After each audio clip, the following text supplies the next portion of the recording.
Sobrang nakakagulat na balita. Grabe, President BBM pinakita na. Pinakitang babasahan na si Senator Peter Alan Cayetano ng Korte Suprema, nagulat kulong ang hatol ng ICC. Ayon sa nakalap nating impormasyon, umaming natakot na baka isunod na kay Duterte si Cayetano. Umaming natakot sila sa sinabi sa administrasyon ni Senador Laila de Lima. Sinabing isama dapat sila ni Senator Bato sa dinala, dapat inaresto din sila ng ICC. Grabe si President BBM pinakita na. Pinakitang babasahan na si Senator Peter Cayetano ng Korte Suprema, nagulat kulong ang hatol ng ICC. Tara panoorin natin. Nag-participate kayo actively dun sa investigation ng Committee on Foreign Relations tungkol sa pag-aresto kay former President Duterte. Are you convinced dun sa findings na it is politically motivated and then dun sa recommendation na imbestigahan ng Ombudsman ng ilang executive officials including the OJ Secretary, the ILG Secretary, and others? Honestly, I'm still reviewing. Media reports pa lang, hindi ko pa nakikita yung report. May sarili ako mga observation, but as I told you, I want to remain independent in the sense na tama-tama, mali-mali, and not partisan. But ang main focus at concern ko ngayon is maging malinaw na kahit sinong Pilipino, yan man ay nasa progressive group na kaliwa, yan man ay nasa kanan, katulad nila Senator Bato, ay hindi pwedeng basta't pick upin at i-export. Kasi mag-export ka nga ng goods sa Pilipinas, may permit ka pa eh. May dadaanan ka pa eh. Pero ang Pilipino, pag in-export mo, pwedeng ganun na lang. Yun ang main concern ko. Kung magkakakonsensus, yung sinasabi kasing hintayin natin Supreme Court, yes, in far as that is the law. But the government can make a policy decision. The executive can say na, from now on, pag any international group ay gusto nilang padala sa kanilang bansa, ay kailangan dumaan muna sa local court, i-validate yung warrant, tignan kung may probable cause, kung crime dito din yung crime na sinasabi nila. Yun ang mas focus ko ngayon. But give me a few days to read the report and to look into all of it. I mean, I made my views naman known. I just want to be more judicious sa words ko. And but you know naman how I feel. But it's not a matter of how I feel. It's really about himayin nga yung batas. And personally sa akin, yun nag-udyok sa akin magsalita eh. Nung nakita kong nasa airplano at hindi pa nagte-take off yung airplano, I was hoping that if enough of us spoke, mahimasmasan yung gobyerno na hindi po pwedeng i-export ang Pilipino. Isa kayo doon at kailangan may chance siyang pumunta ng korte. So right now, yun ang focus ko kasi katulad ni dating Senator De Lima, di ba, pagka may kaaway, ang sinasabi lang, Bato, dapat kasama ka dyan. Alan, kadibati, dapat kasama kita dyan. So para bang tinatakot kami na anytime pwede kami isama tapos i-export, di ba? So, Sir, last na lang. Nababahala ka ba dun sa ibinulgar na nakikialam ang China dito sa incoming election? Yes. Yes and no. Yes, because we have a real issue in the West Philippine Sea. And yes, because our economy, our tourism, etc., nababahala ko kung may kahit sinong nakikialam, nababahala din ako. I'm also concerned about our relationship. Because the reality is, for example, the United States many times have been found spying on their friends, whether it's the French or UK, di ba? So, and we all know na meron din sa Western nakikialam sa eleksyon natin. So, nababahala lang ako na it's being addressed through the media rather than being addressed. Kasi kung lalabas lahat ng nakikialam sa atin, let's say there are 5 countries nakikialam, pag lahat yan ay nagkaroon tayo ng problema sa diplomacy, mas mabigat kasi ekonomiya nating kabuhayan. Pag hindi mo naman in-address, katawa-tawa naman tayo na pinapakailaman yung eleksyon natin. But even the most powerful country in the world, US, has many investigations ongoing ng pakikialam sa kanila. And it's easier ngayon makialam. Bakit? May social media. Nung araw kasi walang social media, para makialam ka, bibigay ka ng pera sa kandidato, di ba? Pupunta ka doon, magpapadala ka ng consultants, may mga events na gagawin. Eh ngayon kasi, even through social media, even through spreading propaganda, pwede. So So that's a reality we also have to live with, di ba? So nababahala ako in two fronts. One, that we're dealing with, that meron nakikialam, kung meron man, but meron yan sigurado, not just the Chinese. And number two, nababahala ako na hindi yan yung way na i-address. There are ways na high level, whether president to president or sa diplomacy, to do that, di ba? Sir, But I thank Senator Tolentino and of course you for reporting and coming out kasi we have to be aware. That's why, by the way, ano ang best protection natin sa nakikialam? Kahit ano mabasa nyo, i-Google, i-AI, i-research nyo. Di ba? Ako, pag sinabi ko sa inyo, guys, I feel good today, it's my birthday, I'm 40 years old. Don't take it for... Di ba? I-Google nyo. Pag nakita nyo, 54 ka na eh. Sabihin ko lang, I just feel 40. Di ba? Oh. Di ba? Totoo naman eh. Sa sobrang daling mag-research ngayon, hindi dapat tayo tamarin na i-research yon. Of course, may mga bagay na hindi na-research. Di ba? Pag sinabi mo halimbawa na ang military galit na. 200,000 ang nasa military. Paano mo alam kung galit na o hindi? Di ba? Pero yung pag sinabi mong... baksak ang ating turismo. Kalahati na lang ngayon ang tourist. Madaling i-research yun. So, wag tayong basta't maniwala yung i-research din natin. Both sides to, ha? Both sides to. I'm not talking politics, I'm talking reality. Sir, ingila. Project ng DA na implement ang 20 pesos na kailangan. Akala ko dun mong gagaling. Mas pataki mo pala. Dalawa pa nga yung mic ko. Oh. 20 pesos na bigay. Sige, last two para... Sabi ng Comelec, dapat daw itigil kasi baka mapolitika, magamit sa pamumulitika. Well, two things, no? Any project na mabuti sa tao, pero controversial, susundin ko yung logo ng Nike o yung motto niya, just do it. Kung maganda, kung alam mong maganda.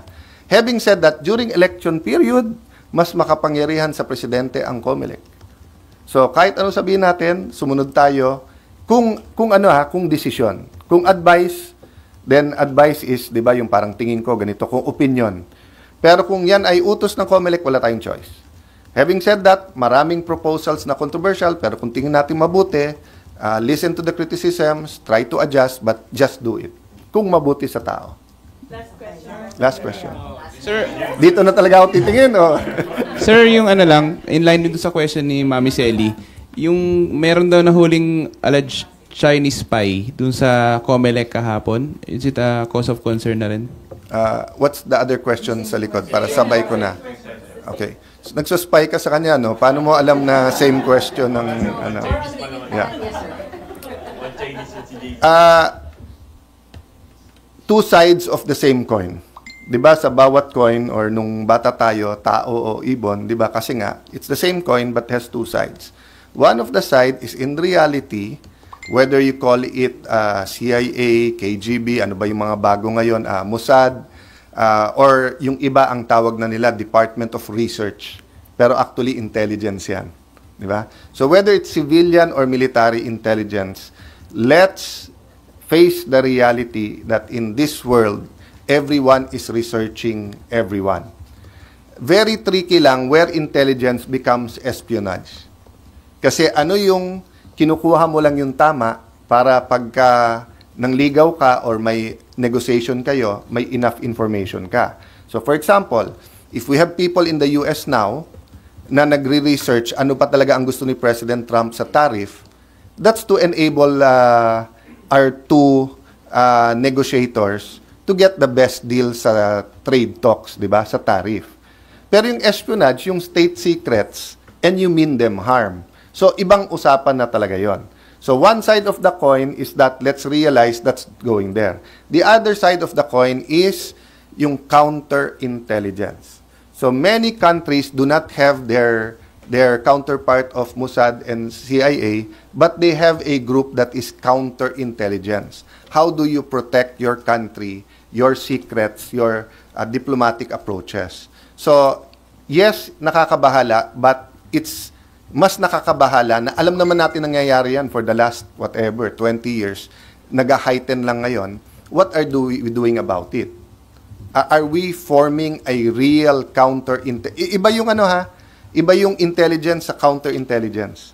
Magkahiwalay dapat na na grupo yon. So I know for a fact that the President and DICT is doing something about hacking and scamming.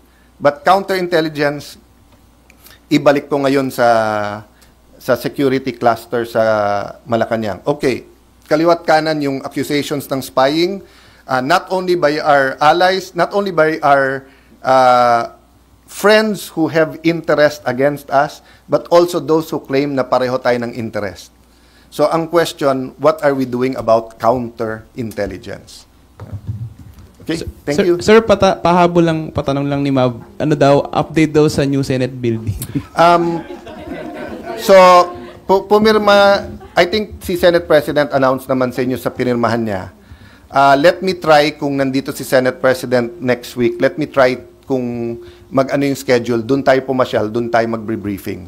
But I just want you to know na full steam ahead, hindi madidelay, and binababa yung presyo. So we're doing some, how do I put it, exercising some prudence and wisdom kung paanong gagawin. But yung how, yung parts ng bidding, ano nina-negotiate, ano magiging itsura, let me just get his schedule next week kasi I think he's in Sorsogon today, then tomorrow, holiday eh. So kahit mangako sa inyo Friday, malabo, ayoko mangako ng hindi totoo. So, but next week I'll be around naman, hindi naman ako kandidato, hindi rin naman kandidato si SP. Let's try next week, di ba, na ipakita. But kung hindi man, I'll just give you a one-pager so that you know the direction. But we're preparing all the reports. Remember, this started then with President Lacson being chair, Senator Lacson, na-promote ko na. Senator Lacson being chair.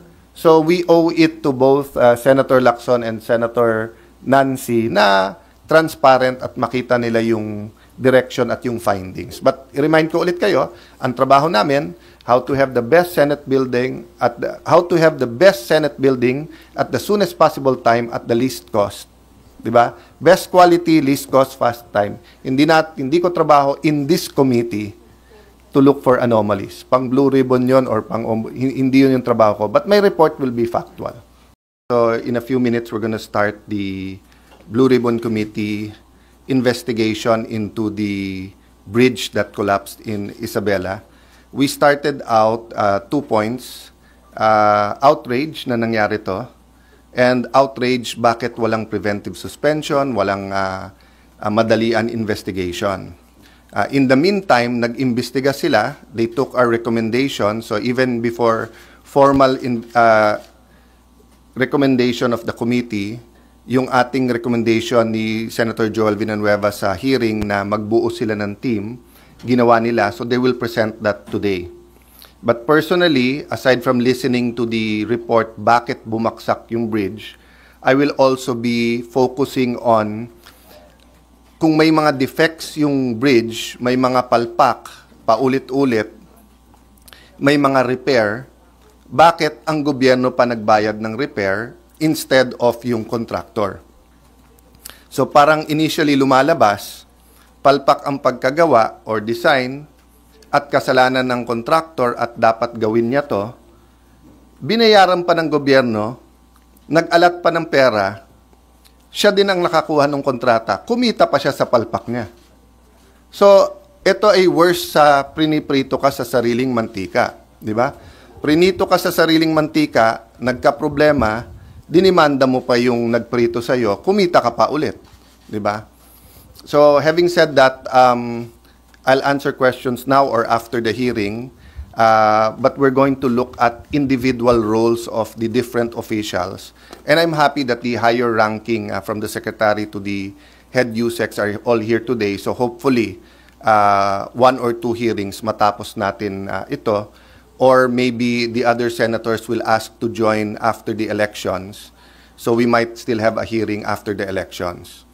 So tomorrow, May 1, is Labor Day. Around the world, either Labor Day or International Workers' Day.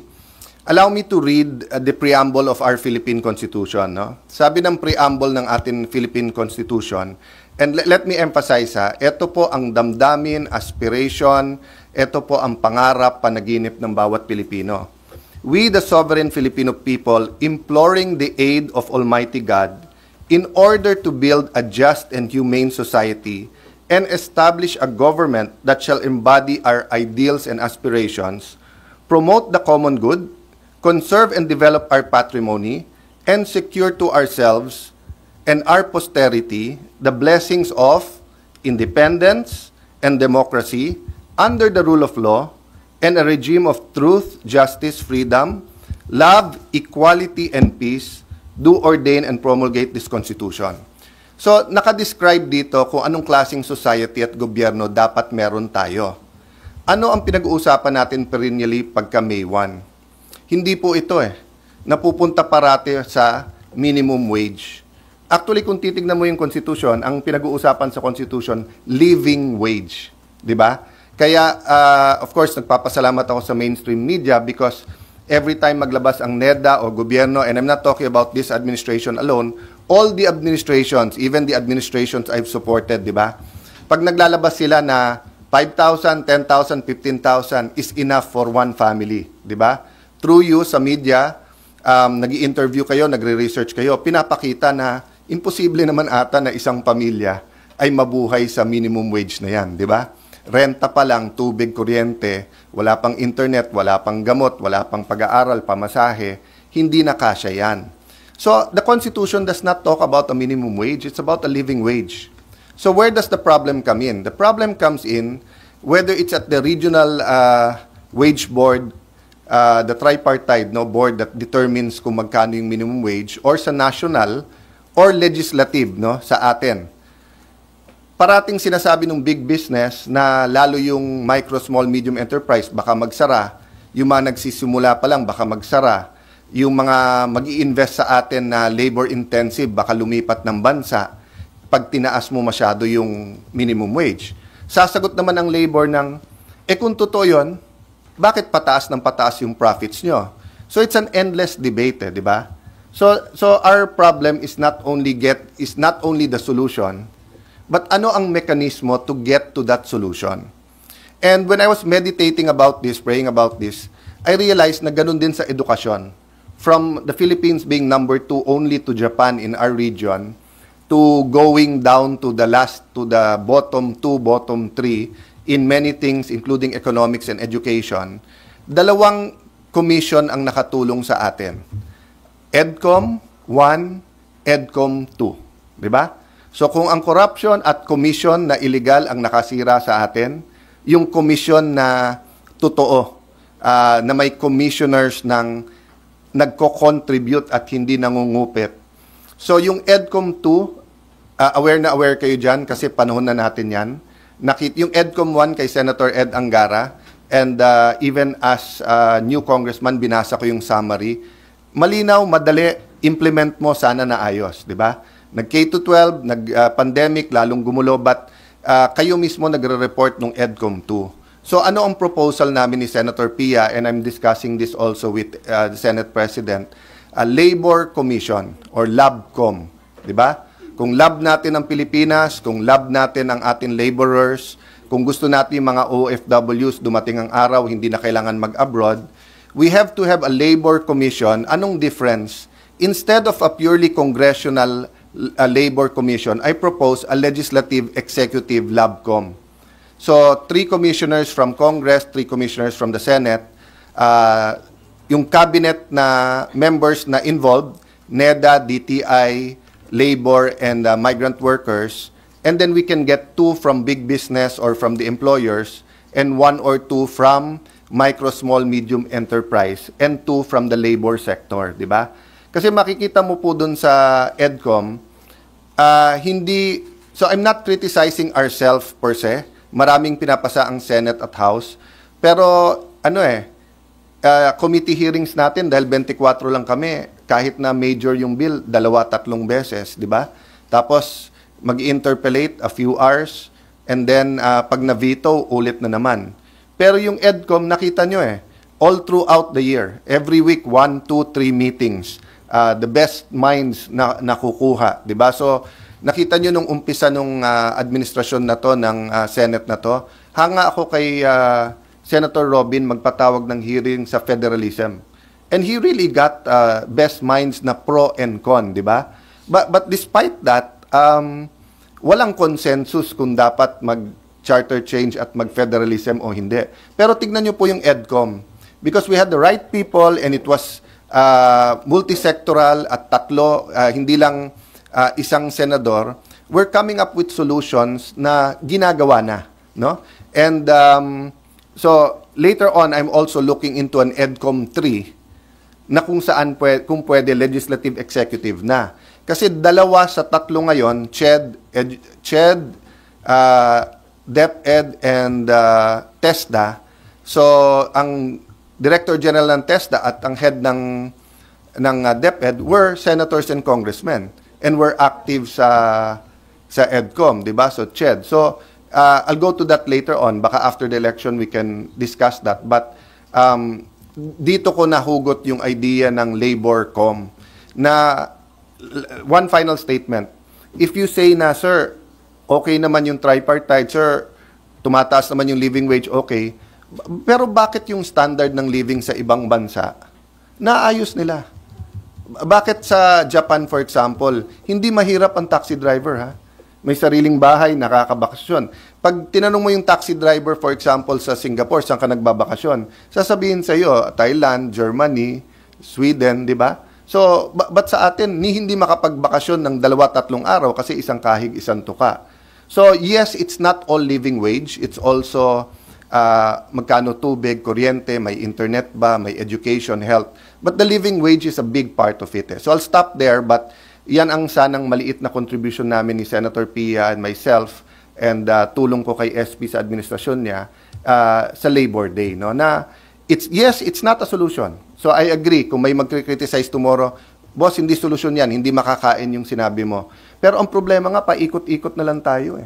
Parati na lang pag Labor Day, o anong malilibre ba natin MRT, LRT, may i-announce ba tayo na bonus, ganyan. Pero yung main issue of a living wage, we've never gotten to it. No? And the EDCOM really inspired me. The people there, I mean, whether you talk about Senator Win, Senator Joel, Senator Chi, Senator Pia, who was part of it. But I'm talking about the staff and the private sector group na kinuha nila. Amazing yung ginagawa. So hopefully sa labor magawa natin. Ma'am. Given, kunwari, magkaroon ng labor commission na gusto nyo, na pinopropose nyo, what happens to the legislated wage hike? Magkakaroon pa rin po ba? At magkano po, sir, yung living wage? Kasi yun nga ang problema dun sa legislative wage hike. Hindi magkaroon ng consensus. O mapasa ng House, hindi mapasa ng Senate. Mapasa ng Senate, hindi magpasa ng House. Sino naman ang pumasa ng mataas, ina-accuse ng kabilang House, nagpapabango lang kayo sa labor, pero hindi naman kaya yon. Then when you talk to the business sector, they talk in general. In general, hindi kakayanin ang ganito, di ba?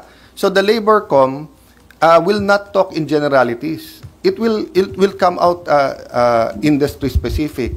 Magkano talaga ang sahod sa Japan, sa Thailand, sa Vietnam? Bakit ang Vietnam nagawa to? But that's why I included NEDA and DTI. Kasi, for example, sabi mo yung living wage, kasama dapat sa living wage mo is education ng mga anak mo, health ng buong pamilya. Pero kung maayos naman natin ang PhilHealth at tunay na zero billing, hindi ka naman dapat gumastos na sa wage mo. So I do agree that when you talk about the living wage, hindi lang natin pinag-uusapan yung employer at yung employee. But ganun din, for example, man, di ba? Sa atin, sabi nila, di ba, yung Chinese Filipino, but around the world, even the Indian descent, tayo lang yung ano trabaho, sila ano negosyo. Diba? But in those countries where they ask ano negosyo, meron silang matatap na kapital pwedeng mangutang sa atin kasi yung utang 5-6 Diba? Mabuti pa yung PhilChi na Filipinos yung Filipino-Chinese. Kapag kapwa ka Filipino-Chinese, may scholarship, may utang, kung halimbawa Filipino-Chinese ka, sumali ka sa grupo nila, nagbebenta ka ng bottled water, yung isang nila supplier, hindi Filipino-Chinese, pag sinabing, ipantay mo na lang, I'll give you an opportunity. So, walang government program or at least hindi effective kung saan yung small entrepreneur. So, ngayon, lahat nasa ayuda na Diba? So, you have 600 billion in ayuda but you don't have much projects. Halimbawa, paano yung kalenderya maging restaurant? Or paano yung sari-sari store maging mom and pops or maging 7-Eleven? Diba? So, the living wage is more than just magkano yung sweldo. It's a comprehensive look at ano ang gastos ng bawat pamilya. di ba?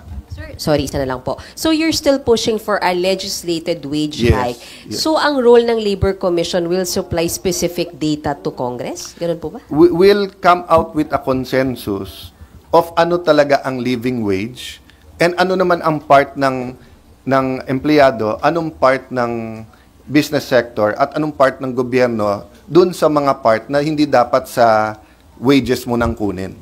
'Di ba? So, kahit sabihin ko sa iyo 2,000 per day. Kung ikaw magbabayad nung tuition ng anak mo, kung lahat ng health services, pati bakuna, hindi libre, kung ma-hospitalize si lola, ikaw magbabayad o may maintenance, 'di ba? Pero dun nga pumapasok ang DTI at saka NEDA na, o sige, kung ito ang kaya ng business, ito ang kailangan, ano yung support ng gobyerno para nga may living wage ka talaga.